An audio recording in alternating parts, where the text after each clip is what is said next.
with the next session. We have a keynote address by Dr. Kezang Sherap, who is an associate professor, Paro College of Education.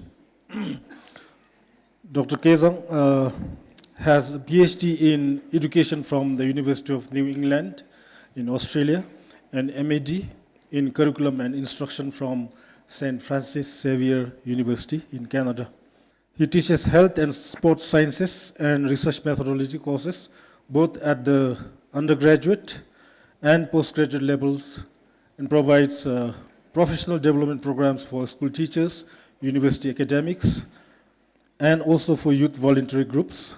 His research interests are in educational change, student engagement, efficacy beliefs, GNH education, non-cognitive skills, and issues concerning the youth. He is the current editor-in-chief of the Bhutan Journal of Research and Development, chair of the BCMD board, and board director of the Special Olympics Bhutan. He was successful in winning several international and nationally funded projects and bids that helped establish collaborations and exchange programs with external universities. Dr. Kezang has successfully organized many national and international conferences. He also consistently contributes to the development of university sports in his capacity as the General Secretary of the Bhutan University Sports Federation. So with this, may I now invite Dr. Kezang for his address.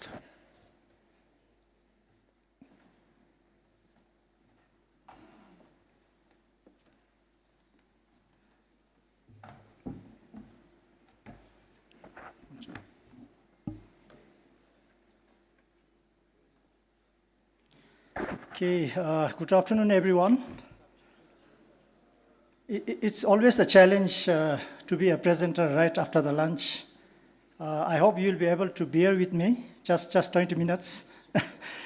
Okay, so this is something that we are trying out at Paro College of Education. And in presenting this, I represent a group of 12 faculty members, some of whom are here today amongst us. Later, after my presentation, if there are some questions, I would like to invite my colleagues to also help me in responding to the questions. So this is a collaborative action research effort that we are trying out at Paro College of Education. And we are basically looking at how we could embody these 4 immeasurable qualities of loving kindness, compassion, joy, and equanimity in our daily teaching learning practices.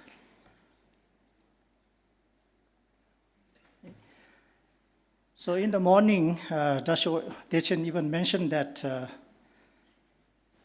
about gross national happiness, and most often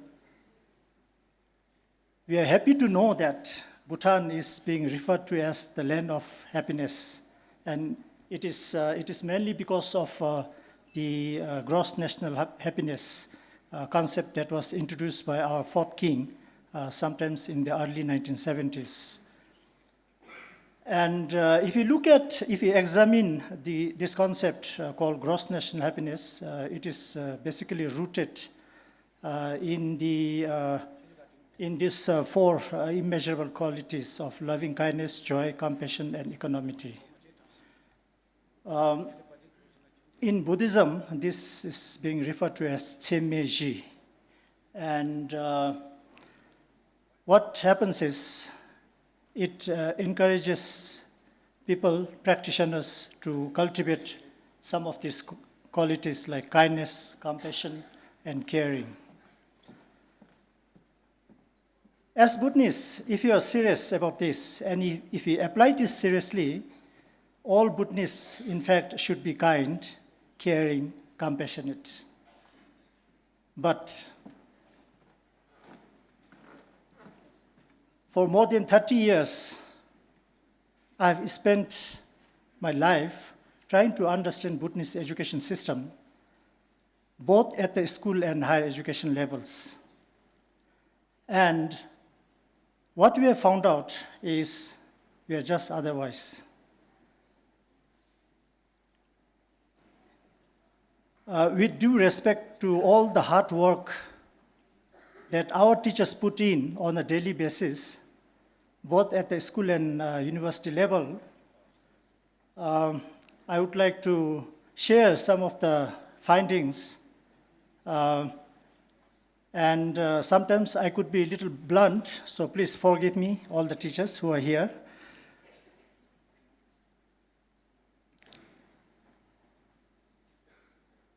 So all these years of my research experience has shown that as teachers, both at the university and school level, we are most often not able to practice some of these basic human qualities in our day-to-day interaction with the students.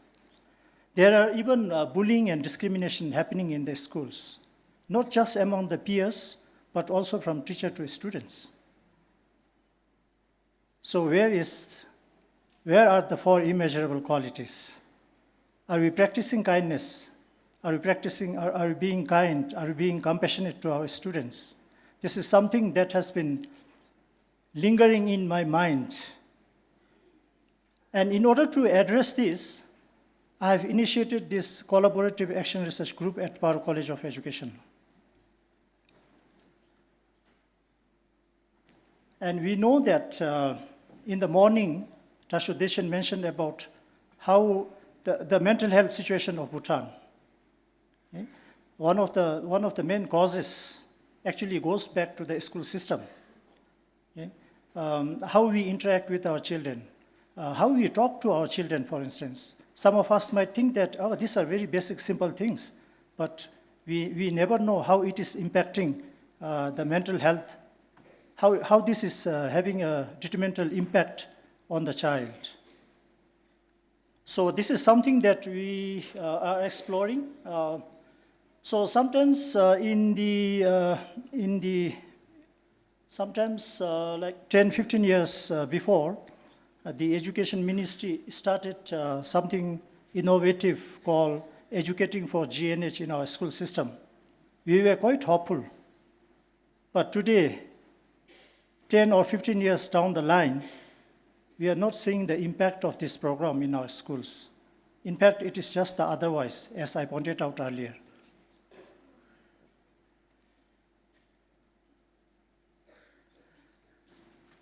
So my research that I have carried out with several colleagues from elsewhere, trying to implement different international projects, what we have found out is the school practices that are happening, the educational values that we are promoting in the schools are misaligned with the vision of gross national happiness.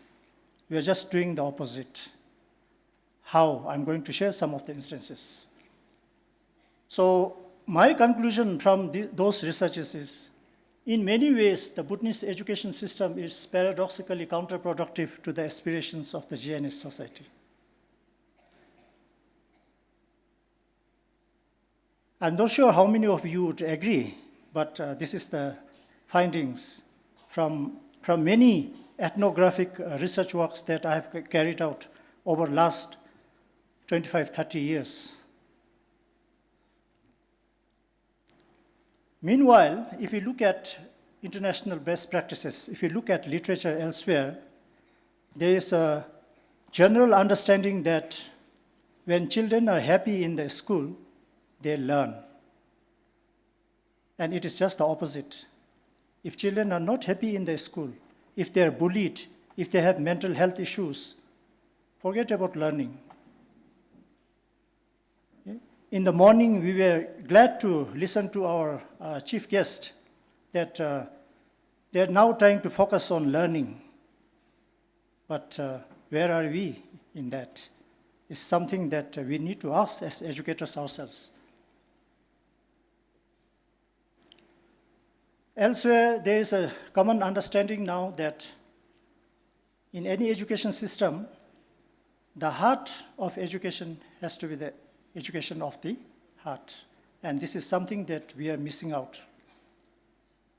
It was encouraging to listen to many speakers in the morning that how our curriculum has evolved.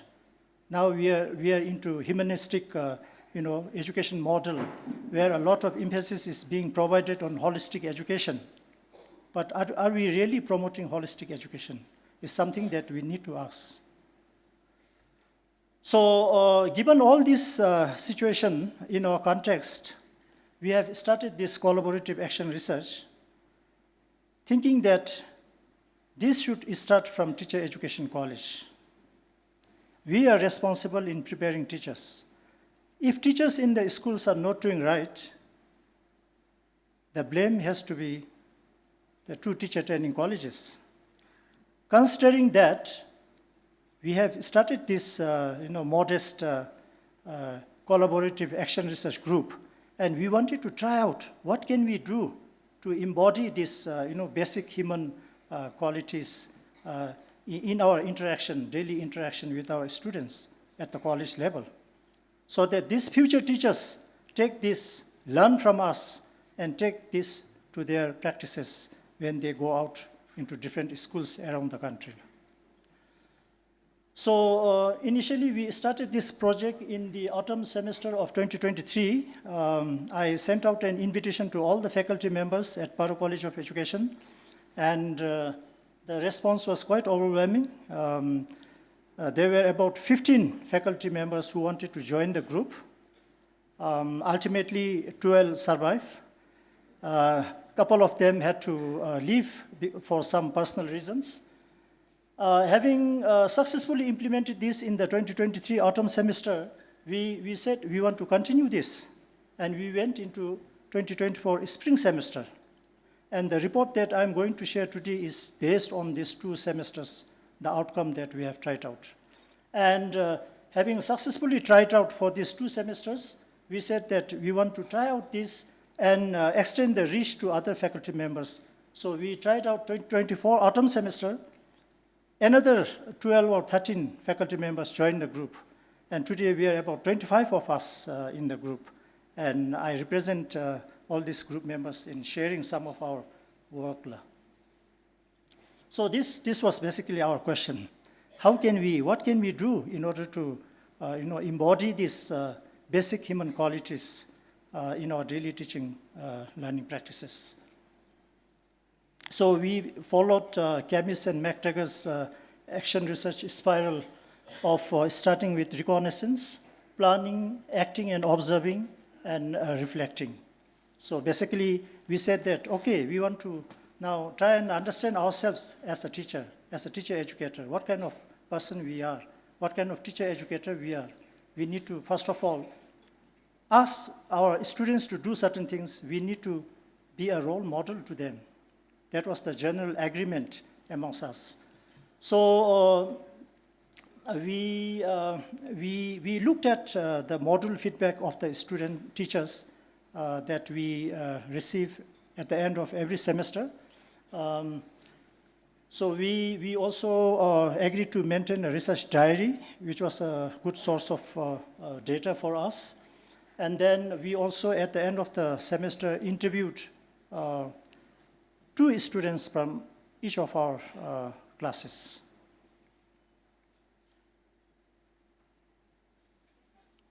So, no one was expert in the group. We didn't know what to do, but we just wanted to explore and try out different things, And then we landed up, selecting some of these intervention strategies. So we started. We have 2 hours, 2 classes every week with each class. So 12 of us, and now 24 of us, try and implement this in our own respective classes. So some of the things that we do are meditation and mindfulness practice. So every time we have class, we start with this for a couple of minutes. Then followed by heart circle, well-being circle. That is, in other words, we do this emotional check-in, trying to understand the mood of the students, which is very important. Then we said that, okay, based on the findings of my research for that many years, we said that we need to, as a teacher, have that sense of human respect, dignity to our students. We cannot go on blaming and shaming students in the class. We cannot punish them for not doing their work. As teachers, we need to take the blame. So we tried out this self-affirmations, writing positive affirmations, non-violent communications. I think all my research has found out that Bhutanese teachers are very bad in this. We tend to be highly rigid. We tend to be very authoritative in our classrooms. For instance, in some of my research fieldwork, I found out that teachers do not allow a kindergarten child to go to the toilet in the middle of the class. This child wants to go to the toilet. No, sit quietly. Where is kindness? Where is compassion? Say, for instance, a teacher asks one class 5 child to read a Dzongkha text, and the child struggles to read. Hey, you don't know anything. You can't read that much also. Sit down. That kind of interaction. A child wants to, class 1 child wants to drink water in the class. No, you cannot drink water. Just now I'm teaching, you're learning. Don't disturb others. So all these kind of, observations actually made me to think, where is GNH? Where is kindness? Where is compassion in our dealing with our students? And we never know that some of these, we might think this is nothing, but this is going to have a lifelong impact on these growing children. So empathetic listening, cultivating gratitude, and our overarching theme was positive role modeling, in terms of communication, how we communicate. No matter whether you are in the school or whether you are in the college, it makes a lot of difference. Your children look at you as role models. How we talk to them, how we behave in front of them makes a lot of difference. And this is the basic. If you want children to learn in the school, this is the basic thing. Forget about curriculum, forget about infrastructure. You might have all the high-tech infrastructure in the school.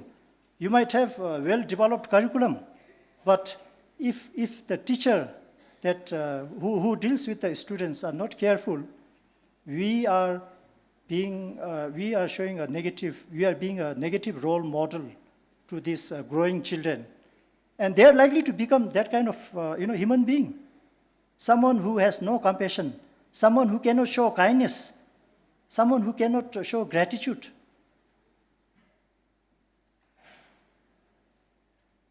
So at the end of the semester, so student module feedback is one of the sources of our data. And then we interviewed 2 students from each class. And then we also did a post-survey about, we designed some items that would measure the quality of care that we are able to provide to them. This report actually consists of 12 in-depth case studies, and then we also did cross-case analysis. And some of the findings that I'm going to share today are based on this cross-case analysis. Okay? And all of us in the group agreed that this was really a transformative learning journey. It allowed us to look at ourselves, introspect, try to understand ourselves as a human being, as a teacher in the classroom. This gave us a lot of opportunity. So generally the finding was, all of us were quite approachable to them. Students made a lot of comment about that. We are able to show compassion, genuine care to them. We are quite flexible, and adaptable in our teaching approach. We have some colleagues, even at our college level, say for instance, if a student is late by 5 minutes, that person will not allow that student to come to your class. Keep outside. How does this help in the learning process? So these are some of the things that we wanted to change, that we wanted to reflect. and then seal. So effective communication was one of the findings that emerged from this. Inclusivity and fairness, we talked a lot about in the morning, how we try to be inclusive, how we try to be fair. You know, often we get, as teachers, we get comments from our students that, sir, you are not fair. You know, I should be getting more marks than my friend, something like that. So we wanted to, you know, take all this into consideration. Professionalism, you know, all this, mindfulness and well-being. So I have some quotes from, some randomly picked up quotes from students, so you can just have a quick read. So basically talking about that particular teacher.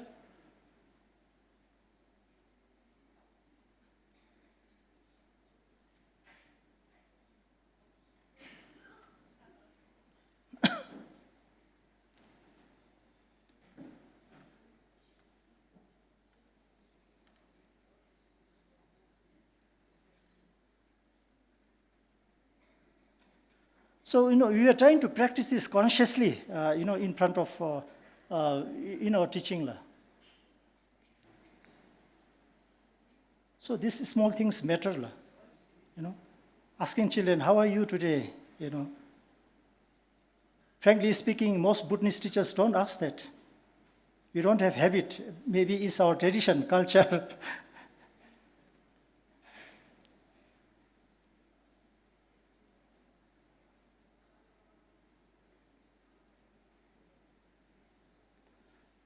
So in terms of student impact, it really helped enhance student engagement. We were able to engage, you know, irrespective of their ability, improved emotional well-being, stronger teacher-student relationship. We were able to improve, and of course, finally, better academic outcomes. And in terms of us as teachers, it really enhanced our satisfaction level. Teaching these students, deeper student connections. We could see professional growth. We could see ourselves, how we, you know, change as a person, as a teacher, improve classroom management. You know, most of the time as teachers, if students are not learning or if there is someone making noise in the class, we only blame students. You know, if you find a student not doing homework, we blame students, not realizing that it could be our, you know, way of doing things. Better emotional awareness and overall transformative. So I have some teacher quotes from my colleagues who were part of this collaborative action research journey.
Okay, some of the challenges that we faced, some time constraint. Of course, we had to, you know, do our own teaching, but at the same time, we had to try and implement some of these strategies that we agreed. Initially, there was some resistance, which is quite normal to any kind of change that we try and introduce. some of the students did not like the meditation, for instance, because they had never meditated in their life. They found it funny. That kind of resistance were there initially, but we managed to come through all this. Then it's all about balancing authority and approachability as teachers in our classroom. Sometimes, when we ask students to share their emotions, there were instances, 1 or 2 instances, of course, where children got carried away, too emotional. That kind of things happen, but,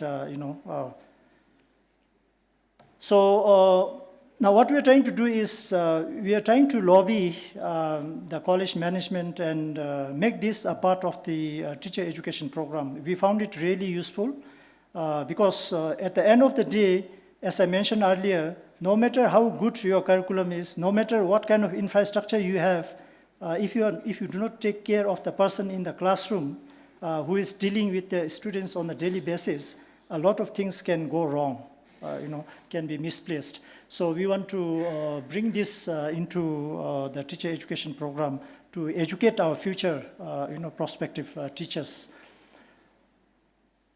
So there's an opportunity to, foundation for compassionate education, integrating into teacher training programs, curriculum development, even so in the morning we talked about how we need to initiate discussion to bridge the gap between policy, practice, and research. So this is something that we would like to pursue further.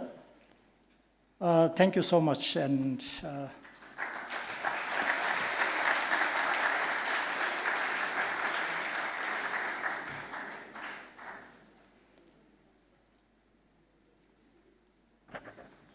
so are we opening the floor for question and answer, or?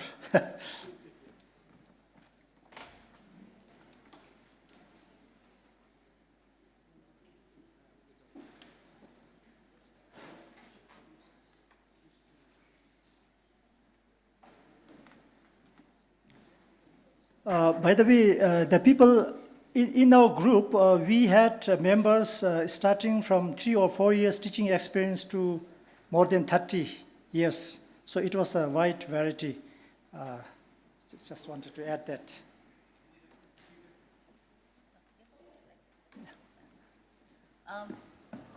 I think we have a question right here. Choki, can you pass the mic?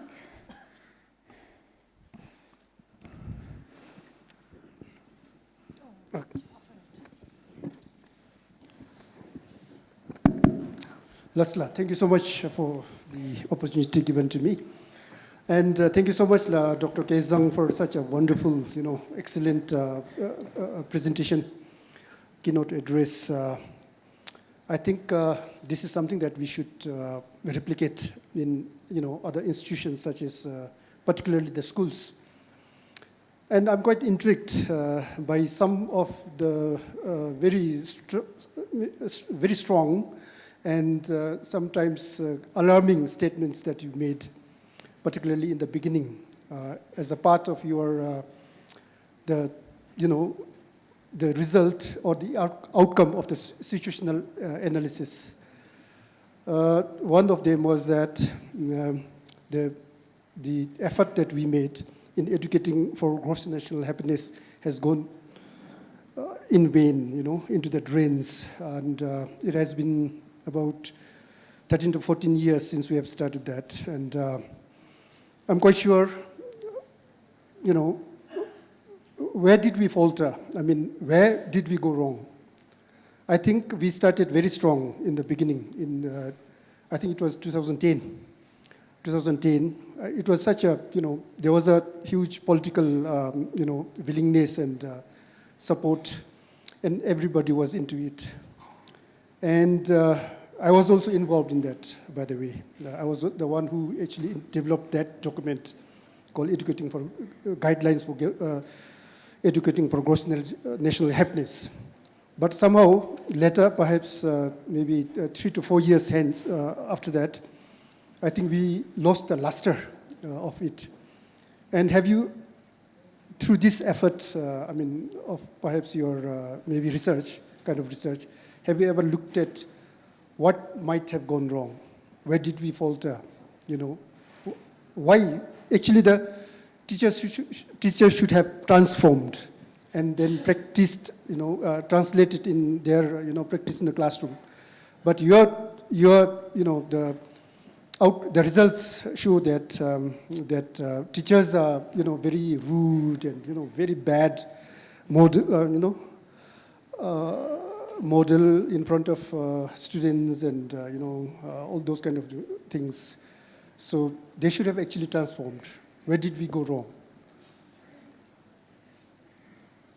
I don't know whether you understood my question. That's what I would like to ask.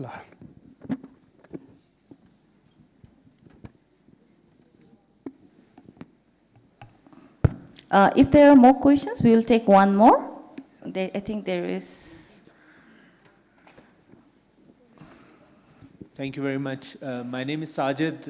I'm a faculty member from Khan University, Pakistan. I think after the lunch, you did manage to keep us awake. Thank you for that. I think in contrast to the research which was on 21st century skills that we attended earlier, and all this emphasis on 21st century skills, we forget the basic values in education, and I'm very glad that you brought that into fore. I was intrigued by your last comment when you made that we had teachers who had only 3 years experience and the teachers who had 30 years experience. So I'm curious to know, did you find any difference between the teachers with less experience and the teachers who had more experience? How did they change their behavior or reacted to this action research model that you had? Thank you.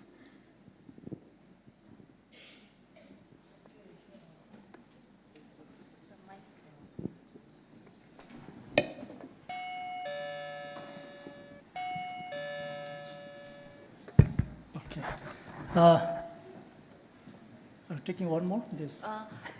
Can we just do 2 questions at the moment so that Sir gets the chance to answer? Then we'll go another round with 2 more questions. Thank you, Tashinga, for your interesting question. And the answer is very simple. And I can be quite rude in responding to this. And my answer is, we are trying to do too many things. We have just introduced one thing. There will be another group coming in, try to bring another thing, and in the process, we have lost GNH education. And so this is how the transformation has not happened, We are trying to do too many things at a time. Before one gets settled, there will be another thing coming in.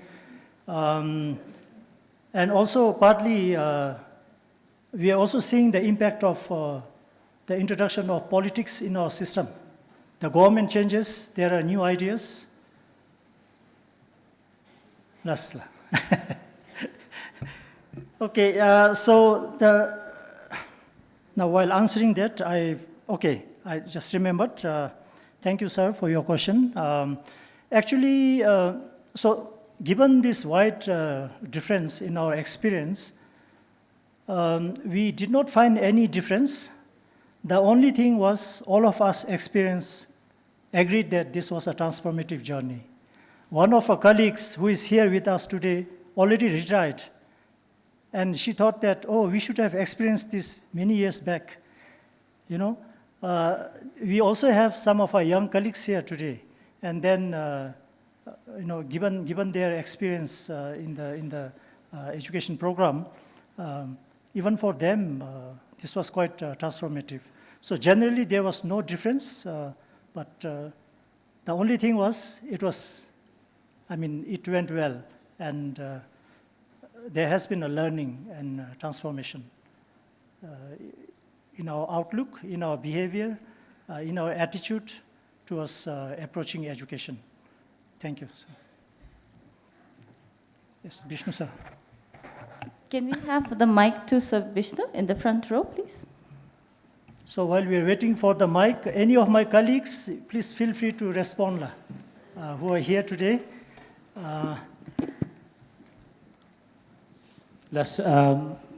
Again, my question goes back to what I posed earlier to earlier speakers on systems thinking approach, and I cannot echo more with what Dr. Kingadapa said.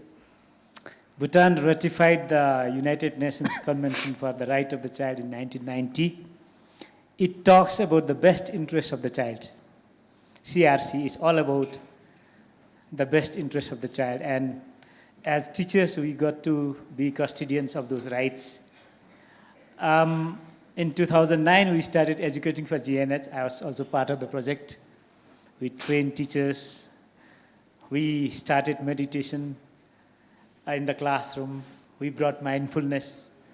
After 4 or 5 years, it stopped. We had Bhutan Professional Standards for Teachers a few years back that laid basic minimum requirements in terms of behavioral competencies for teachers. We have done many things, and now we are starting a school that was mentioned this morning in Yanfula. I do not even use that word in education. So where are we heading? And based on your research, Dr. What are your policy recommendations? Are they related to teacher recruitment at the pre-service level? Do you want to do, I think Paro has already started aptitude-based interviews. Do you want to talk about, do you want to recommend that we recruit using the Finnish model, the best brains, the compassionate brains? That's one. And the other one, I'm not quite sure about the scalability of this. How much can we generalize from this? Because this is an action research. Can this be applied in the bigger paradigm for policy changes? Thank you. We'll take one more question here in the front from DGI, I think. Here in the front from DGI.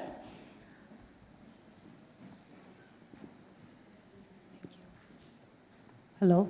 Yeah, thank you very much, Dr. Kizang. I wanted to ask you, was it in the scope of your research that you also look at how, because we saw how it transformed the practices of the faculties, but how does it translate into the lives of the students? Was it in the scope of the study? And if so, then what kind of rubric did you have for assessing? Because these are the values that are difficult to assess, you know? So I was just curious, because this is something that we also struggle with, assessment of the values that you have mentioned. Thank you. Thank you. I will respond to yours first. So initially when we designed this project, we said that there's something that we need to do with our future teachers. And at a later stage, we thought that before making them do something, why not we try and see how can we change first. So now we have done this for almost 3 semesters, and our initial plan was to roll this out to the students, make it more explicit, try and deal with some of this in our teaching, with them, and then even collect more substantial data from the students. So my response to your question is, at the moment, it was not within the scope of our study, but we wanted to scale it up and try in the future. Yes, thank you. And coming back to Mr. Vishnu's question, I mean, given the impact that we have experienced, we have a fair level of confidence that this can be scaled up. To all the teachers, because I think every teacher counts, because they deal with thousands of students. And if you miss 1 or 2 teachers in the process, that is going to have, again, some negative impact. So that's why we are now trying to argue and lobby and make this a part of the teacher education program, so that every teacher that gets, trained at Paro College of Education. And also, I was trying to talk to Samtse College last time, trying to convince him, but I'm not sure. Still, we haven't had some concrete dialogue. But I personally feel that this can be a real contribution. Thank you. We will just do one more round of last question. I think the gentleman at the back has a question. Hello, good afternoon, everyone. I'm Tashi Zangpo, working in Center for School Curriculum Development. For your information, we work with the teachers in the field, and I have been working with the curriculum for almost now 8 years. And through my experience dealing with the teachers in the field, in contrast to your finding, we find that there are many teachers working in the schools, going beyond their working hours, helping kids and helping their gaining the education, quality education. So what amount of sample does your research represent to the whole population of teachers in the country? That's my first thing. Second thing is that for meaningful learning, certain amount of discipline is required. So how do you balance the discipline that is required for learning vis-a-vis the embodying the measurable the values that you're talking about? Thank you. We'll take one more question from the lady in the second row. Here.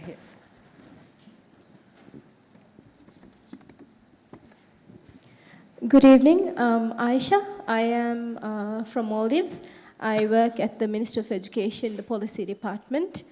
So currently back at the Ministry of Education, Maldives, we are working with the teacher training institutes to revise the teacher training curricula, to standardize it, because we have a number of colleges who engage in teacher training.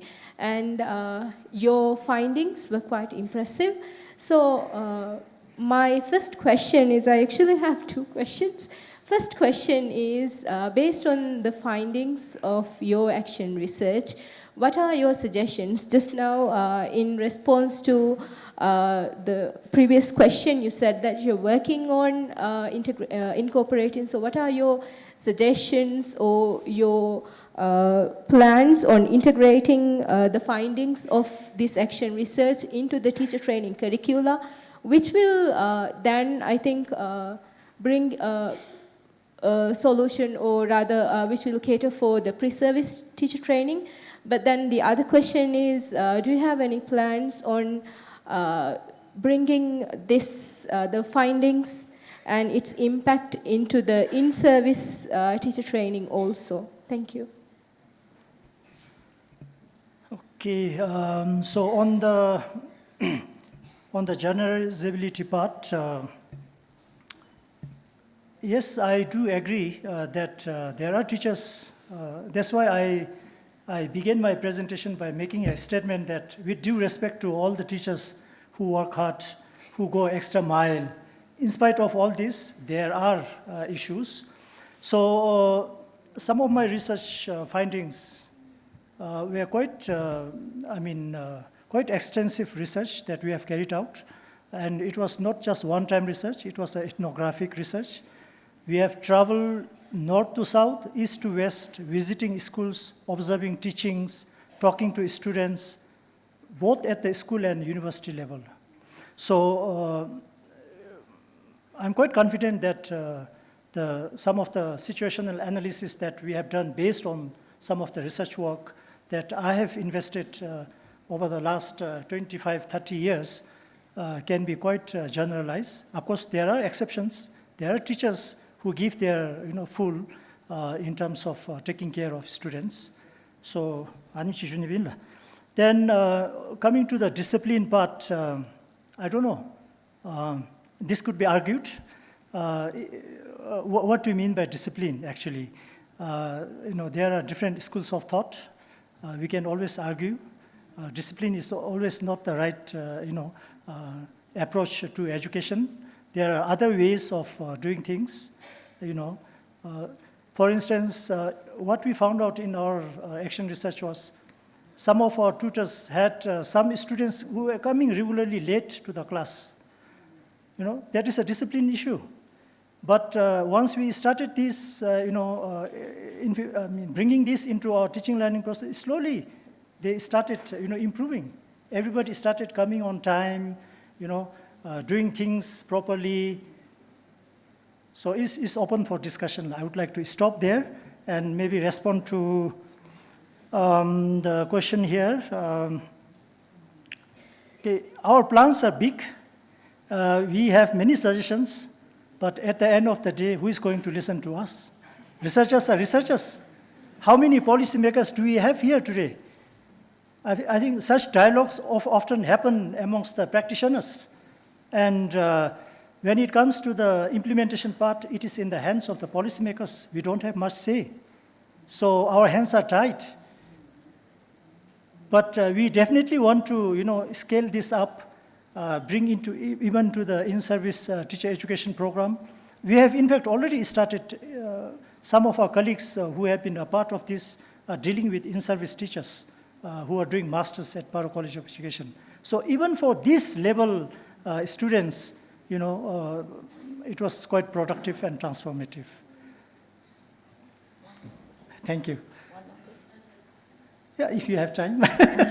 I think we'll just take one more question from the lady in blue. She has been raising her hand from the beginning of the session.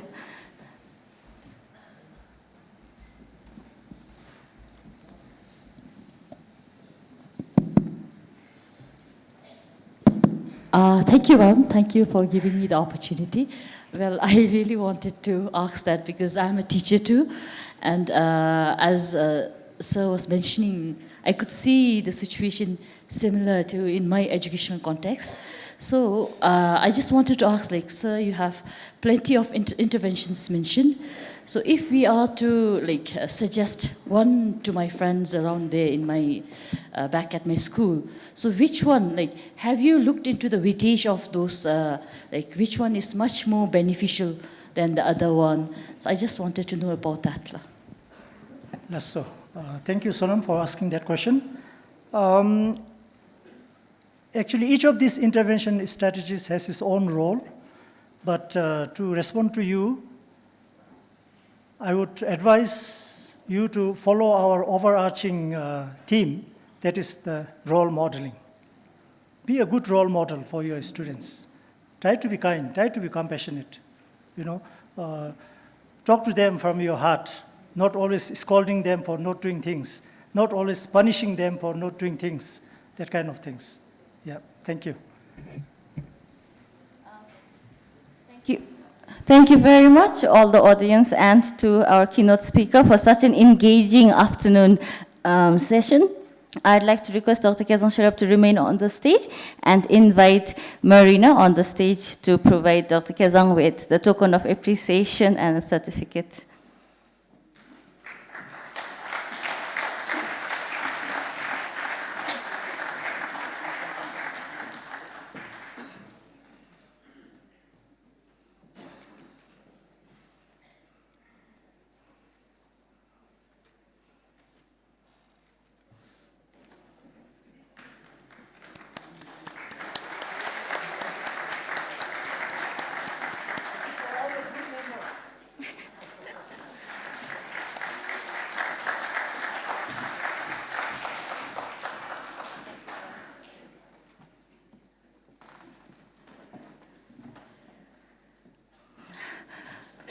Thank you very much, everyone. This this brings us to the closing ceremony of the official part of our KIX Uptake Forum. We would all like you to join us for dinner in Hotel Mikma, where there will be a networking as well as cultural program, and you will get a chance to ask questions and talk to anybody if you have not had the chance. But I would also like you to please come to our session tomorrow. We have lots of enriching sessions tomorrow. We have a panel, concurrent panels will be happening, one in this hall hall about gender equity and social inclusion, and in the other hall about Teacher Development Center, which will be very crucial for teachers. We also have a panel on action research, and towards the in the afternoon we have a panel on perspective on global affairs. So I think that would be very interesting. So we would really urge you to come and join us tomorrow. In the meantime, for now, there will be tea and refreshments served outside, but please do follow us to Hotel Mi'kmaq, where we can continue this discussion informally.